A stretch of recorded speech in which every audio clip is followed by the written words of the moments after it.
Hey folks, welcome to August 2013, and you are watching the August version of the Mobile Ministry Magazine videocast.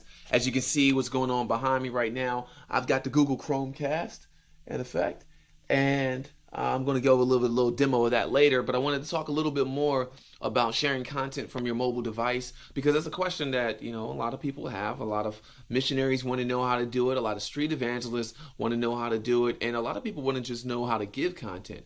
I want to just concentrate on the technology right now. We can talk a little bit more about methods and upcoming articles on the website, so stay tuned for that. But in the meanwhile, just give you a brief idea of the things that I do, the things that I have done, and kind of go from there. So I'm going to point down on the floor right here, so you can see, some of the tools of the trade that I have at my disposal.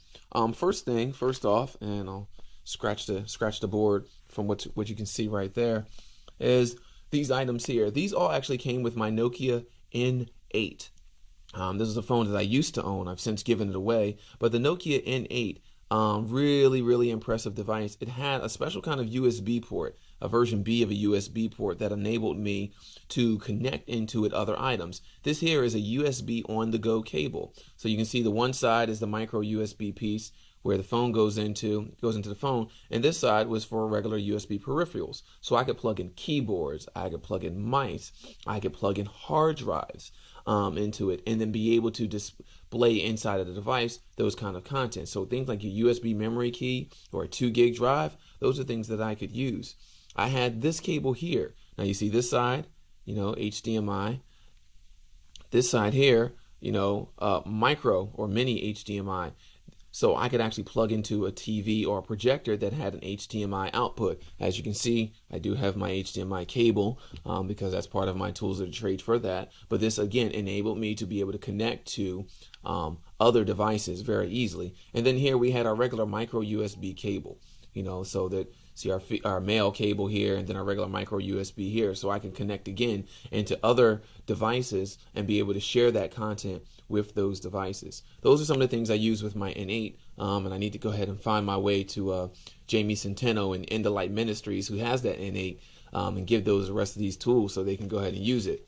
Now, when I connected those things into a screen, here's what I use to control my device: the Z-Mote Bluetooth remote control. Really cool. It was really easy to find. I found it on like Amazon or something like that for $30. There are a few drivers for it for Android devices right now. I'm not sure if they got for iOS devices. You got buttons on the top, but essentially I could treat this like a little mouse, and then I could keep this in my hand while I walked around and talked. And at no point did really look like that I was controlling my device, that my slides were going along with me, or any content that I was showing was going along with me.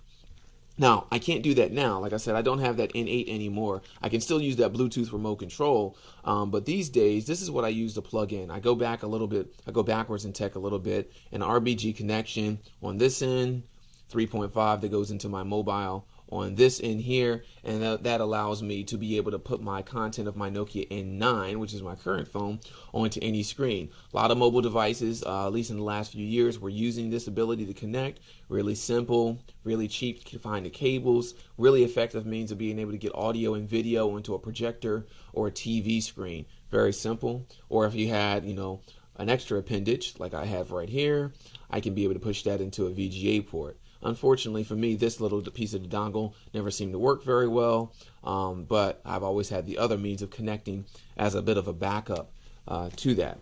One of the other means you can connect, you can just use an auxiliary cable. So you can see my two 3.5s right here, and I can just plug that in and I can get sound to any kind of speaker setup. So a lot of you guys who are into just, plugging in a bunch of speakers, starting up on a street corner, you can just have your mobile device and just go ahead and get started with that. Now, lastly, as you can see my Chromebook sitting over here, blowing out the white balance of this video, I bought a Chromecast the day that was announced, and it was probably a good thing because I still got that. I was one of the few that got the Netflix subscription that I have to cash in on. But the Google Chromecast is a little USB dongle, and you can see it fits into the sun here. It's about the size of my finger. And the Chromecast enables you to be able to push content from devices that have the Chromecast API, onto a TV screen or even a projector screen. It connects via HDMI Here's an HDMI extender that came with the Chromecast as well as power, because it does need to be powered. If you are using an HDMI enabled device that has the older HDMI 1 or 2 standard, you may not have a powered HDMI slot, so you may need to have a power supply if you're going to use a Chromecast. That's something, to take note of. But then once you do have that going on, you're able to do some pretty neat things. So right now I have up on my screen, here, Mobile Ministry Magazine amongst the many tabs that I have going on my screen right now.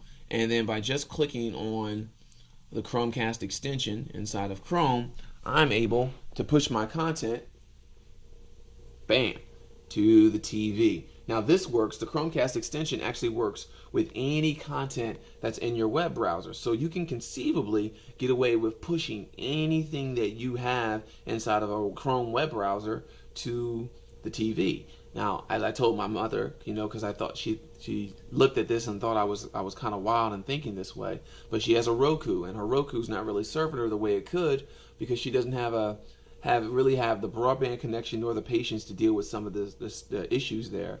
But she does have a Galaxy Nexus phone, so she could actually push YouTube. She could push Netflix and other content that becomes Chromecast enabled. She can push that stuff to her TV screen and really go on from there. So there's an option, to be able to push content. Now, earlier when I tried this in a previous recording, I was trying to do this and I wanted to pull up a video from Mobile Ministry Magazine, because guys, we got a lot of videos that we've done over a few years, and you can see it's a little jittery. The Chromecast is not fully supported by my Chromebook, even though I've got the Samsung Chromebook. It's one of the later Chromebooks to use, but as you can tell, it is a little bit, it can be a little bit difficult for lower end hardware or medium range hardware to be able to do stuff like this.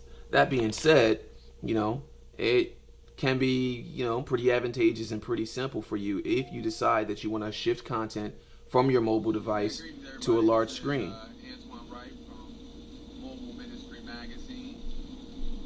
It's June. It's about time to do another video blog. I'm on my way to the ICCM USA conference right now. That pitter-patter you hear in the background is rain. Nice little rainstorm going on. I've been in rain most of my ride. So far, I think I've been on the road about 5.5 hours right now, and it's really neat. One of the things, playing video. So as you can see, one part is going to have to do with network effects with the Chromecast. Another part is going to do from the computer that you're casting with.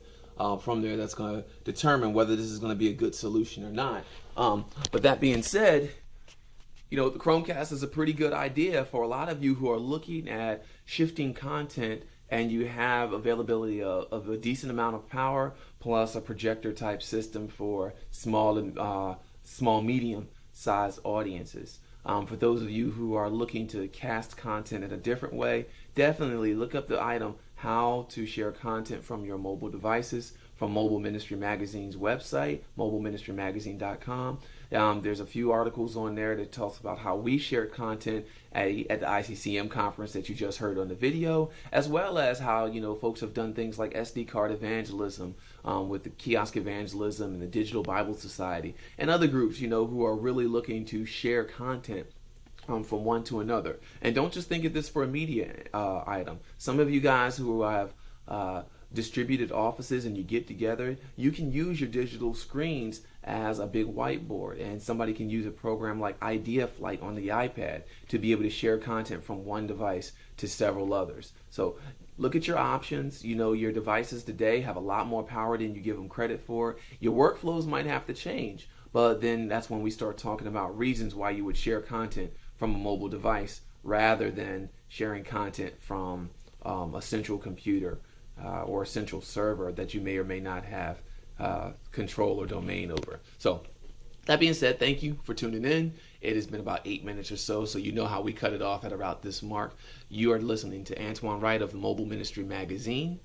You can visit us at mobileministrymagazine.com or check us out on Twitter, MobileMinMag, is the handle. Mobile Min, MINMAG is the handle. If you want to learn more about mobile ministry, on Twitter, best place to look. Check out the hashtag MOBMIN, hashtag MobMin, for mobile ministry insights, resources, case studies, best practices, lots of stuff that comes out from their really good associations with people who are interested in the space of mobile ministry, and really a means for you to find out how people are using their mobile devices to share content. Now, if you've got a story on how you've been sharing content on the field and you want to let other folks know, feel free to send us an article at Mobile Ministry Magazine. Our article sending button is right on the website. You can send it to us right from there, or you can get in touch with us via Twitter, and we can get that into our case studies and research reports. In the meanwhile, you have a good time. We'll see you next month on the next video blog. And if you have a Chromecast, let us know how it's going for you. And if you're using it in your small groups and Bible studies, it really could be a good thing, especially if you small app developers, integrate that API into your applications. Y'all have a good one now. Talk to you next time.